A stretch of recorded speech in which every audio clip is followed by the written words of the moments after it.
Hello everyone, this is Reshu and you are watching the Narasiya Butterfly. Welcome to my channel. So friends, जैसा कि आप सब जानते हो लॉकडाउन चल रहा है, एग्ज़ाम्स पोस्टपोन है, तो क्यों ना इस ड्यूरेशन को अच्छे से सोचने में या एनालाइज करने में लगाएं कि हमें आगे क्या करना है. एग्ज़ाम्स अभी फ़िलहाल के लिए पोस्टपोन कर दिए गए हैं. I hope you all are safe there. So जैसा कि आज का टॉपिक है मेरा, what are the options as a science student. एक बहुत बड़ा सवाल होता है क्लास 10th में जब हम सब्जेक्ट चूज़ कर रहे होते हैं कि हमें आगे करियर में करना क्या है. उस टाइम हमारे इंडिया में अनफॉर्चुनेटली इतने जागरूक नहीं है अबाउट करियर ओरिएंटेशन कि फॉरेन में क्या होता है कि काउंसलिंग्स कराते हैं कि आप कौन सा सब्जेक्ट लेना चाहते हो, आपकी चॉइस क्या है, आपकी कैपेबिलिटीज़ क्या है. इंडिया में ऐसा नहीं है, तो हम खुद से ये डिसाइड कर सकते हैं और एनालाइज कर सकते हैं. तो आज हम बात करेंगे उसी टॉपिक पे. So let's get start. First thing जो दिमाग में आती है हम जब साइंस लेते हैं कि हमें डॉक्टर बनना है. ओके, तो डॉक्टर कैसे बनना है और डॉक्टर के अलावा क्या क्या ऑप्शंस हैं एज अ साइंस स्टूडेंट. तो डॉक्टर के लिए MBBS, यस MBBS होता है 5 years का कोर्स. आपको MBBS में एडमिशन लेने के लिए नीट का एग्ज़ाम क्वालिफाई करना होता है जो कि हर साल मई के मंथ में आता है. अभी थोड़ा लेट हो गया है और ये ड्यूरेशन 5 years का है, तो अपने दिमाग को उस हिसाब से प्रिपेयर कर लें, प्रिपरेशन करें और नीट के एग्ज़ाम देने के बाद आपकी मेरिट डिसाइड करती है कि आपको कौन सा कॉलेज मिलने वाला है. और अगर बाई चांस अनफॉर्चुनेटली आपको इंडिया में कोई बहुत अच्छा कॉलेज नहीं मिल पाया तो आजकल ऑप्शंस हैं that you should go for Russian MBBS, Nepal MBBS, Ukraine MBBS and so many different countries are there जहाँ पे MBBS कर सकते हो. बट द प्रॉब्लम इज वहाँ पे कोर्सेज जो होते हैं उनका ड्यूरेशन डिफरेंट होता है. कहीं पे ये 4.5 साल का होता है, कहीं पे 5 years का होता है, कहीं पे 6 years का होता है. वहाँ पे एडमिशन लेने के लिए आपको नीट सिर्फ क्वालिफाई करना होता है. आपके उनके कुछ अलग एक मेरिट होती है कि आप इतने मार्क्स पे अगर क्वालिफाई हैं तो they will take you as a MBBS. आप अलग से कोई एग्ज़ाम नहीं देते हो. कुछ यूनिवर्सिटीज एग्जाम्स लेती हैं अलग से. चलिए ठीक है, ये तो हो गई बात डॉक्टरी की. पर क्या इसके अलावा और ऑप्शंस हैं? भाई इसके अलावा आपके पास आयुर्वेदा है. आयुर्वेदा इस टाइम बहुत ज़्यादा ग्रो कर रहा है, फ्लरिश कर रहा है, अपनी इंडिया की देन है. तो आप आयुर्वेदा में जा सकते हैं. अगर नीट क्वालिफाई हो गया है, मार्क्स उतने हैं कि आपको आयुर्वेदा कॉलेज मिल रहा है, तो you should go for the Ayurveda. Ayurveda is for 5 years और may be 6 years. It depend on the college and the institution. भाई इसमें एडमिशन ले कैसे? स्टेट गवर्नमेंट एग्जाम्स भी होते हैं आयुर्वेदा एंट्रेंस एग्जाम्स, और कुछ कॉलेजेस अपने एग्जाम्स भी कराते हैं. और एक होता है CET, that is central eligibility test. It is for BMS यानी अपना आयुर्वेदा को BMS भी कहते हैं. भाई इसके अलावा आप वेटरनरी में जा सकते हैं. भाई वेटरनरी क्या होता है? वेटरनरी होता है एनिमल डॉक्टर. अगर आपको एनिमल से बहुत प्यार है, डॉग से बहुत प्यार है, पेट एनिमल से बहुत प्यार है, तो आप वेटरनरी के लिए जा सकते हैं. वेटरनरी होता है आपका 3 साल या 5 साल, ये डिपेंड करता है आपके इंस्टीट्यूशन पे. इसके लिए भी आप नीट के थ्रू भी जा सकते हैं. इसके डिफरेंट एग्जाम्स भी होते हैं, स्टेट वाइज वेटरनरी एग्जाम्स होते हैं.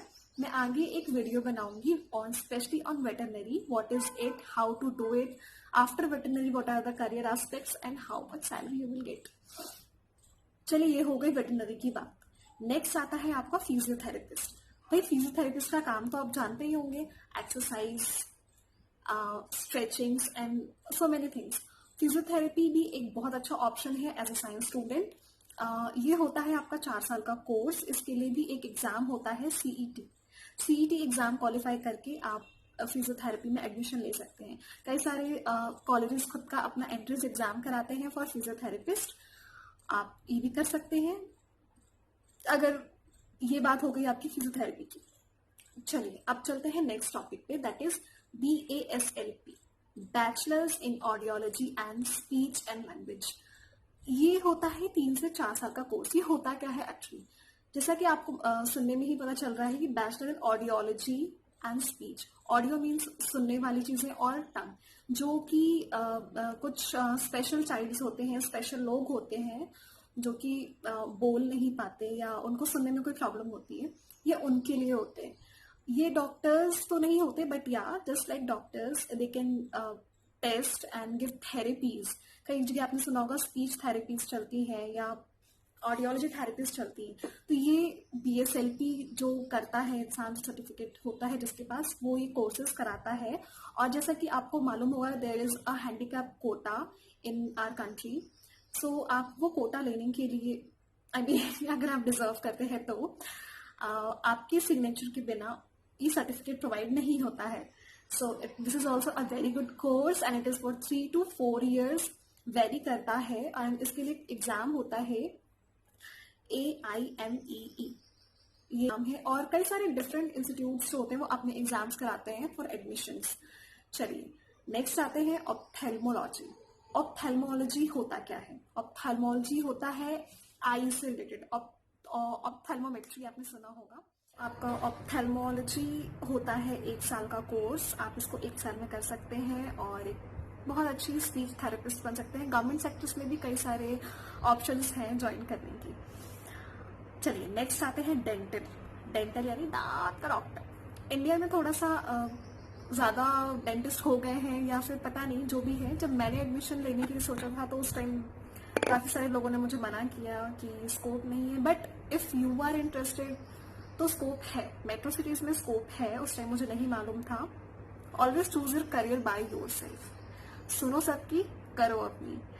तो आप डेंटल का कोर्स कर सकते हैं, दैट इज फॉर 4.5 years। इसके लिए आपको नीट का एग्जाम देना पड़ता है। नीट के एग्जाम के थ्रू आपको डेंटल कॉलेज मिलता है, गवर्नमेंट कॉलेज। आप प्राइवेटली इंस्टीट्यूट में भी एडमिशन ले सकते हैं फॉर डेंटल। नेक्स्ट आता है नर्सिंग। जब हम साइंस लेते हैं डॉक्टर बनने के लिए, तो नर्सिंग का जो ख्याल होता है वो दिमाग में बिल्कुल नहीं होता है कि भाई हमें तो डॉक्टर ही बनना है, हमें नर्स नहीं बनना है। But friends, believe me, nursing is a very good career, a very good paying job. Government sectors में नर्सिंग करने के बाद बहुत सारी वैकेंसीज निकलती है, you can join there. Nursing आपका होता है 5 years का। Nursing is of 3 types। First type is a government nurse, second type is army nursing, and third type is जो प्राइवेट इंस्टीट्यूट्स कराते हैं। प्राइवेट इंस्टीट्यूशन में आपको नर्सिंग पढ़ाने के बाद आप प्राइवेट भी मतलब नर्स बन सकते हैं प्राइवेट हॉस्पिटल्स में। आर्मी नर्सिंग होता है आपका डिफरेंट 2 different वेज में आप आर्मी में नर्सिंग के लिए एंट्री कर सकते हैं। मैं उस पर अलग से एक वीडियो बनाऊंगी, explain all the things about nursing. Next आता है आपका ग्रेजुएशन। ग्रेजुएशन भी आप कर सकते हो अच्छे ढंग से, मतलब देर आर ऑप्शंस।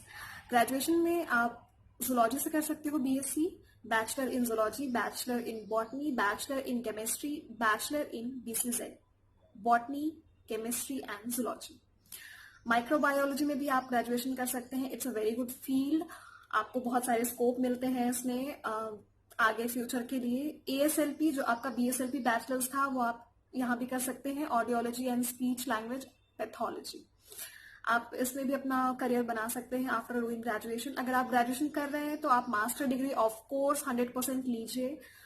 आप नेट के लिए प्रिपेयर करना चाहते हैं, आप प्रोफेसर बनना चाहते हैं, टीचिंग लाइन में जाना चाहते हैं, तो ग्रेजुएशन आप कर सकते हैं। It's a very good thing. Professor बनने के लिए आपको नेट का एग्जाम क्वालिफाई करना पड़ता है, जो कि आप मास्टर्स करने के टाइम या मास्टर्स करने के बाद वो एग्जाम दे सकते हैं। तो आप ग्रेजुएशन के लिए भी जा सकते हैं। So friends, these are all the topics. I try to cover all the topics. हो सकता है मुझसे कुछ छूट गया हो या जो भी हो, मैं इन सारे टॉपिक्स पे अलग अलग वीडियोस बनाऊंगी और कुछ लोगों से मिलवाऊंगी जो इन चीज़ों को कर रहे हैं, उनका एक्सपीरियंस क्या था, एंट्रेंस एग्जाम की प्रिपरेशन कैसे की, एंड आगे स्कोप्स क्या क्या है। आई होप आपको ये वीडियो पसंद आई होगी। I give you so many videos in future. ये हुई बात करियर की, और आगे भी मैं सेपरेट वीडियोस बनाऊंगी इफ यू वांट।